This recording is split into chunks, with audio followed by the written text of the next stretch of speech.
Cesta k svetosti. Čo vieme o svätých?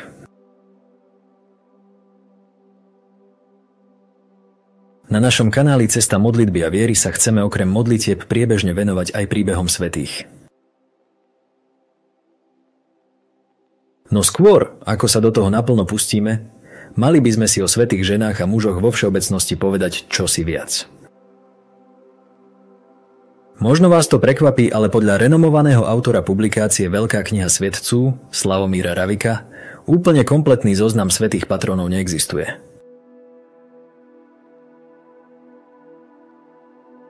Neexistuje všeobsiahla encyklopédia tohto razenia a dokonca neexistuje oficiálny a verejne dostupný kompletný zoznam svätcov. Preto ani ich počet nie je známy. Samozrejme, nejaké odhady máme. Podľa niektorých sa počet svätých pohybuje na 10 000. Prosím, dajte v komentároch vedieť, či ste odhadovali až takéto číslo. A tiež vás poprosím, pokiaľ kanál ešte neodoberáte, dajte si odber. Veľkou podporou je aj like a dopozeranie videa.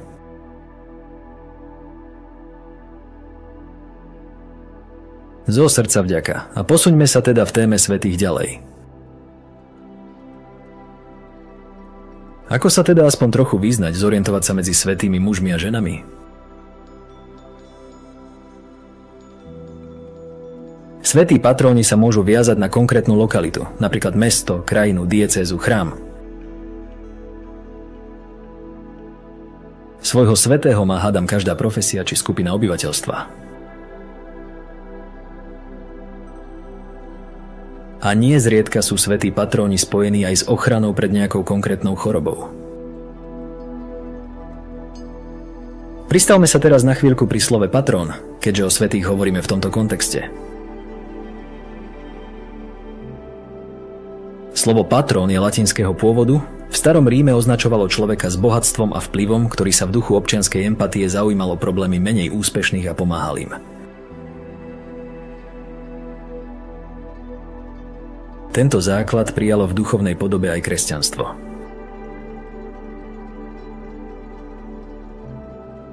Svätí patróni vyprosujú veriacim u Boha milosti, pomáhajú v rôznych životných situáciách a ich život je pre veriacich veľmi inšpiratívny.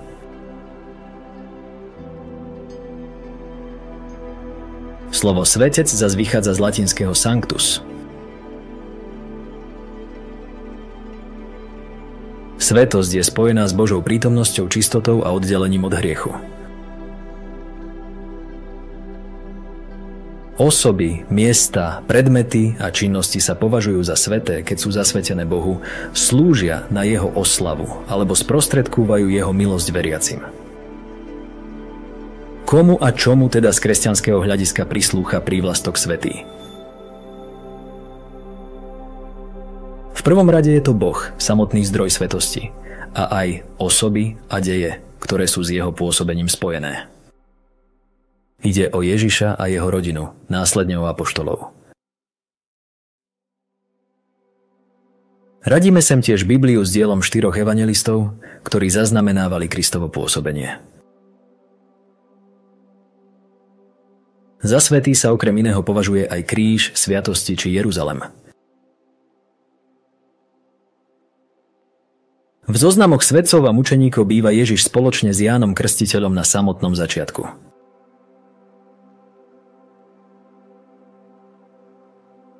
V prvých 3 storočiach boli v dôsledku prenasledovania kresťanstva svätými najmä mučeníci, ktorí končili na popraviskách, na kríži či našli svoj krutý koniec v aréne Kolosea.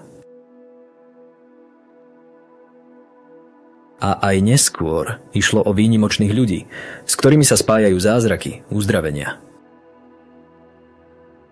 Istým spôsobom mučeníctva bol aj asketický a pustovnícky život, ktorý mnohí svätí patróni viedli. V každom prípade na ich vrub pripisujeme hrdinstvo, obetovanie sa a zbožný život. Ich skutky, učenie a vernosť Bohu sú príkladom pre veriacich. Svätí sú vnímaní ako príhovorcovia pred Bohom a úcta sa im prejavuje cez sviatky i prostredníctvom modlitieb. Upozornenie. V Biblii, najmä v Novom zákone, termín svätý označuje všetkých veriacich v Ježiša Krista, ktorí žijú na zemi. Tento výraz sa často používa na označenie kresťanov ako celku. Naproti tomu, v rímskokatolíckej tradícii sa termín svätý vzťahuje na osoby, ktoré po svojej smrti dosiahli nebeskú blaženosť a boli oficiálne uznané cirkvou prostredníctvom procesu kanonizácie. Ide o pomerne dlhý a komplikovaný proces. Môže trvať mnoho rokov, a to v závislosti od zhromažďovania dôkazov a potvrdenia zázrakov. Proces kanonizácie, čiže svetorečenia, má svoje pravidlá, pričom tie sa časom v priebehu storočí menili. Od 4. storočia schvaľovali svetosť miestni biskupy, najmä ak bolo možné preukázať svetosť príkladným kresťanským životom a zázrakmi. Okolo roku 1000 bol v cirkvi proces kanonizácie legalizovaný priamo pápežom. Najprv sa v procese kanonizácie musí preukázať, že daná osoba žila v cnosti a nasledovala Krista. Toto sa robí na úrovni diecézy, mieste úmrtia alebo pôsobenia potenciálneho svätého či svätej. Následne biskup ustanoví postulátora, ktorý predstavuje kauzu, a promotora viery, ktorý ju skúma. Ak sa zhromaždí dostatok dôkazov, biskup pošle správu do Ríma, kde ju posúdi kongregácia pre kauzy svätých. Ak je kauza schválená, pápež vyhlási danú osobu za ctihodnú. Potom sa musí preukázať, že daná osoba zasiahla z neba v prospech niekoho, kto sa k nej modlil. Zázrak musí byť overený. Ak sa zázrak potvrdí, pápež vyhlási danú osobu za blahoslavenú.